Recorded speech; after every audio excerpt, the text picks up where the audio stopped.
Hey guys. Hola. Hey, we have something on our hearts that we want to share with you. We're sitting in a beautiful forest in Maui, one of our favorite spots, and you'll hear the wind blowing and you'll see the trees in the background. My hair is a little cray because of it. But we wanted to talk about a topic that is near and dear to our hearts, especially right now, because it's just something that we have been walking out fiercely together, and my husband is big time spearhead for it, which is about facing fears and taking big risks. And so we just want to talk about a couple practical things that if you are feeling at all like you're living in a compromised way or just not fully embracing all that life has for you or all that God has for you, and you feel like you're stuck in a place of fear or worry, or you're just not fully embracing all that God has. For many, many years, I lived in a lot of fear, and I convinced myself that it was normal, and I would not do a lot of things that challenge that place. I would stay comfortable, and even our bodies are made to keep us safe, to keep us in a place of safety, of being able to feel a sense of rest. And sometimes that can mean that we don't take those risks and we don't face our fears because we're programmed to stay comfortable and to stay in a place where risk and facing fears is not necessarily coming naturally. So we just are super passionate about this topic because it's been something that has been huge for us. And so we just want to talk practical because that's who we are. And my husband, like I said, is, I believe, one of the most fearless risk takers. Seriously. And it has greatly impacted me in many ways. So, babe, what are some practical ways that we talked about that we want to share that, you know, if somebody feels like they're living in fear, if they're dealing with a lot of anxiety, overwhelm, they can't get past the obstacles that are keeping them maybe complacent or in a place that they aren't living fully or feeling like they're fully embracing all that life has, all that God has. What are some practical ways that somebody can overcome those fears and face it, right? What's the first step that we talked about? Thank you for your kind words. I still feel fear, just for those of you who think maybe based on what she said, if you don't know me, that I don't feel fear. Notice I'm not saying that I still am afraid at times. Right. There's a big difference between I am afraid and I feel afraid. Yes, we teach our kids that. I am not fear. Yeah. I am love. And so, yeah, we always teach our kids, and it's like every day for years, we say to them, when they say, I am scared, I say, you are not scared. You feel scared. Yeah. There's a big difference because what we've done is we've grown up saying, I am scared, I am scared. Well, guess what? You're going to manifest scaredness. Yes. Guess what you're going to be? Scared. Yes. So I would start with that inside. When you catch it and you identify that feeling of fear, watch your words. Don't say I am afraid. Say I feel afraid. And then that creates like a space between you and that fear. And in that space, there's wisdom that comes up that will help guide you to take the next steps, the necessary actions. That's not compulsive actions. Yeah. That's inspired action.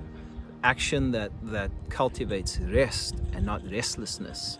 The other thing is, I would say something, this might sound out there, but I would say make fear your friend. Be a friend to fear. Yes. Fear is a part of you that has felt inadequate. That's what fear is. It's a sense of insecurity, inferiority, inadequacy. Yeah. So when I make fear my friend, I am not fear. I am not doing what fear is telling me to do, but I'm being a friend to fear. Yeah. Well, guess what? Fear no longer has power over me. Yep. I have the keys to this castle. Yeah. So I identify it as fear, not as me, and then I see it as a friend and I extend love to it. Yeah. Because it's love that regulates fear. So good. Perfect love casts out all fear. Well, imperfect love breeds fear. Imperfect love looks like when you are not loving the parts of yourself with perfect love, and that breeds more fear. Yeah.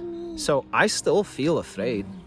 Often I still feel fear, but it's just the difference now is I don't take that compulsive action that fear wants me to take to insulate myself.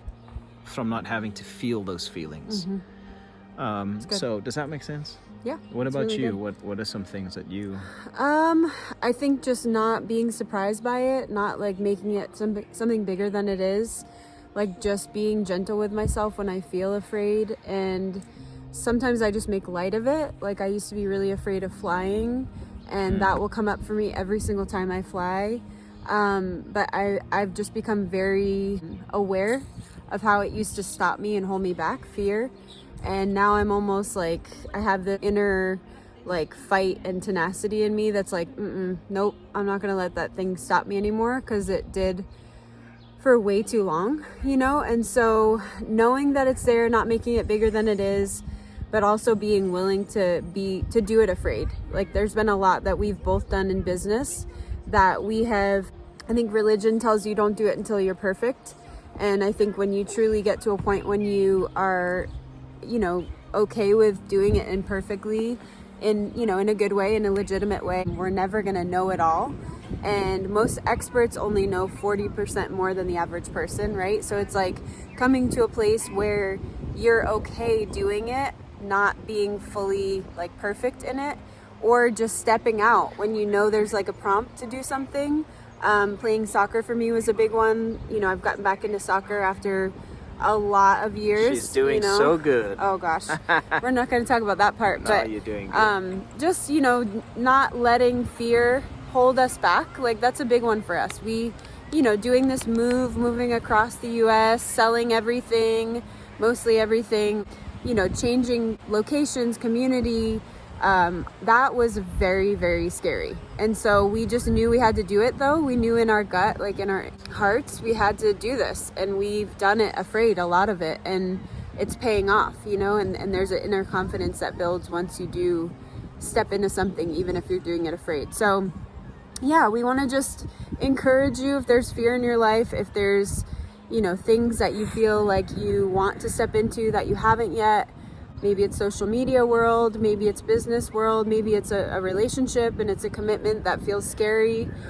Maybe it's having kids. I know that felt so scary too. We just want to encourage you to do it afraid and to not let fear hold back the fullness of what God has for you, and know that we're all in that place. Like everybody feels scaredness. That's what I've realized too. It's like, it's not just me. It's not me that only feels that. It's everybody that feels that. So the more we just are okay with it, and we just smile at it and we embrace it and we do it anyway, the more that fear will not have power and authority over you or over your life anymore. So we hope that encourages you. I want to show some clips in this video of just some really beautiful things in Maui that my husband is stepping into with adventure, outdoors, nature. There's something in him that's being really satisfied being here. So I want to show you some clips of that he did recently with some guy friends that came to visit him. Love you guys, and we will talk to you soon. All right. Ciao. Bye.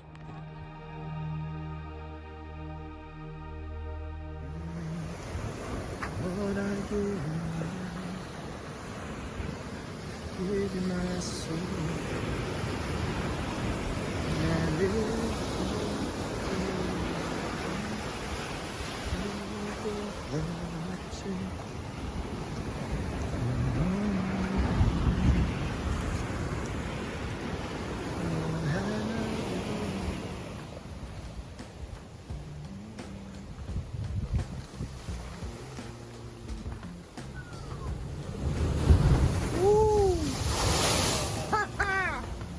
That's amazing.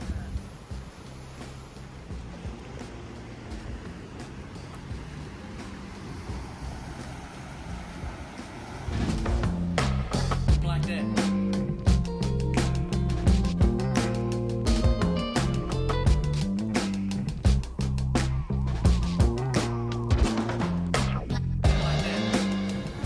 He keeps coming up, Mortis. He wants to give you a kiss, Summer. I think he wants to take Luca home with him. Luca, that's your brother. He's coming to get you.